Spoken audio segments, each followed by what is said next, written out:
Baik, yang saya hormati Miss Anci selaku dosen mata kuliah dan yang saya sayangi teman-teman sekalian. Di sini saya akan mempresentasikan tentang seni musik tradisional Nusantara. Yang pertama, pengertian musik tradisional.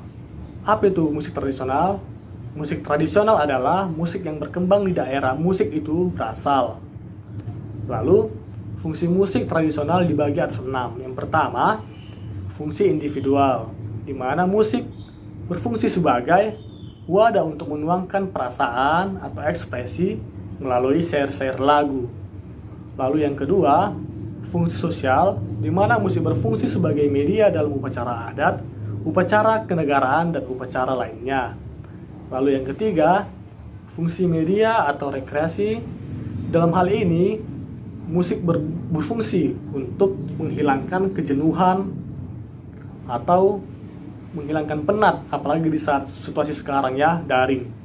Itu musik sangat berfungsi untuk menghilangkan stres gitu kan. Lalu yang keempat, ada media komunikasi.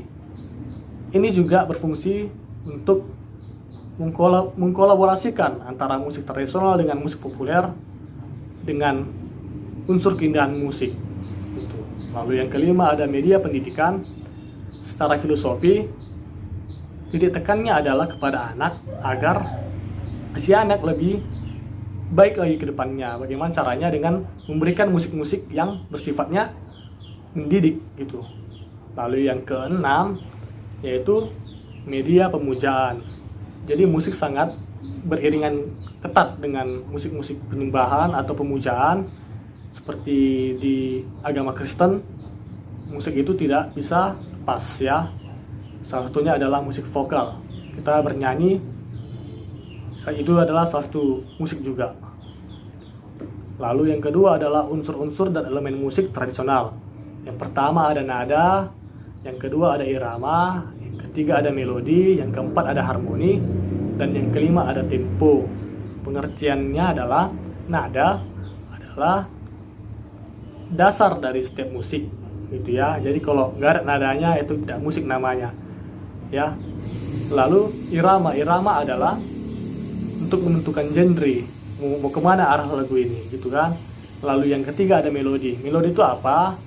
Melodi adalah susunan nada-nada yang dibentuk secara baik untuk menghasilkan melodi atau menghasilkan lagu. Yang keempat ada harmoni. Harmoni adalah susunan antara nada yang dimainkan secara bersamaan dan menghasilkan harmonisasi yang indah. Yang kelima ada tempo. Tempo adalah cepat atau lambatnya sebuah lagu tersebut. Lalu yang ketiga, karya-karya musik tradisional. Musik rakyat adalah musik yang berkembang di suatu daerah di mana musik ini sangat populer dengan bahasa daerah itu gitu. Di mana lagu ini rata-rata tidak ada penciptanya atau no-name, atau lagu ini sudah berunsur lama sekali, bahkan tidak tahu siapa penciptanya. Lalu musik klasik adalah musik yang berkembang di suatu kenegaraan, di mana musik ini pada dasarnya adalah untuk upacara-upacara kenegaraan yang sudah sifatnya sudah terstruktur gitu ya. Lalu instrumen musik di berbagai daerah di Indonesia. Yang pertama ada gamelan Jawa di Jawa Tengah, yang kedua gondang Batak di Sumatera Utara, yang ketiga tancidor di DKI Jakarta. Yang keempat, keunikan musik dan karakteristik musik tradisional. Di sini saya mengambil gondang Batak.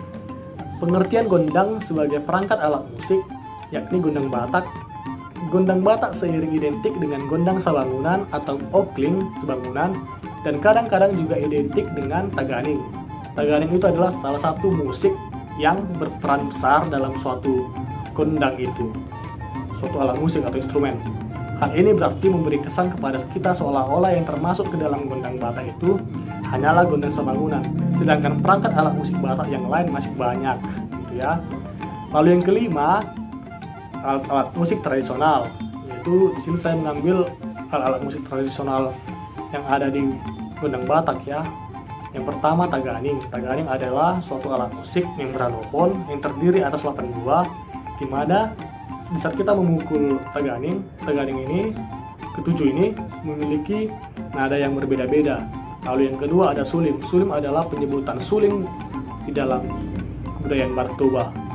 Ogong itu sama seperti gong ya, gong yang dimainkan itu berjumlah ada 4, kalau nggak salah sih 4 ya,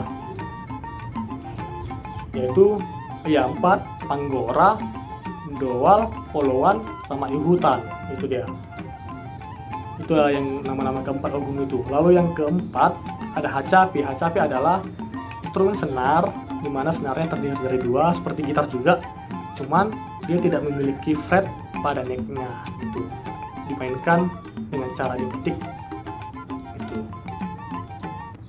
Lalu yang keenam, sejarah musik tradisional di Nusantara, yaitu ada 5. Yang pertama, masa sebelum masuknya pengaruh Hindu-Buddha. Jadi pada masa ini musik dipakai sebagai bagian dari kegiatan ritual masyarakat ya, dalam beberapa kelompok. Bunyi-bunyian yang dihasilkan oleh badan atau alat tertentu diyakini memiliki kekuatan magis. Jadi anggota badan ini contohnya di tepuk tangan gini kan, itu juga salah satu bunyi-bunyian juga yang dihasilkan oleh bagian badan. Instrumen atau alat musik yang digunakan umumnya berasal dari alam sekitar. Contohnya seperti daun-daunan kan, ada itu alat tiup bisa daun-daunan.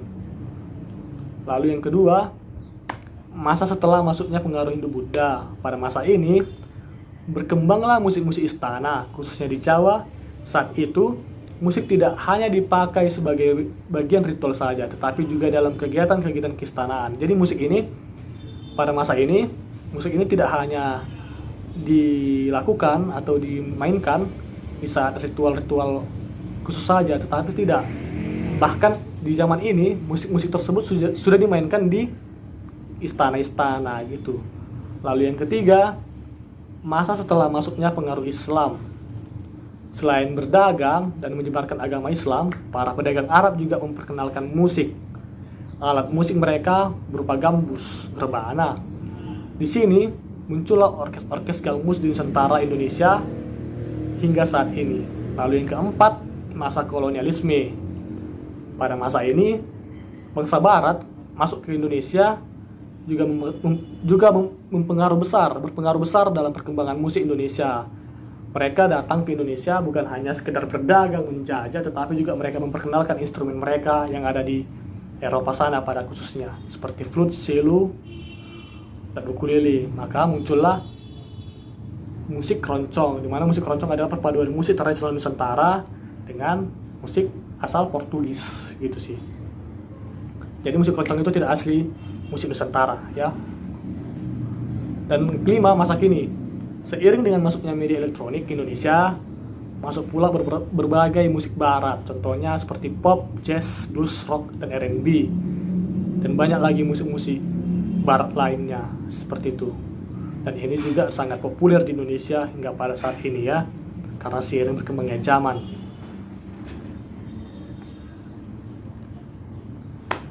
Kesimpulannya, musik tradisional di Nusantara sangatlah begitu banyak dan beragam jenisnya.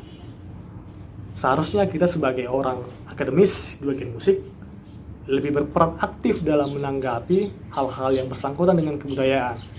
Jangan sampai budaya kita atau seni musik tradisional kita diklaim sama negara lain.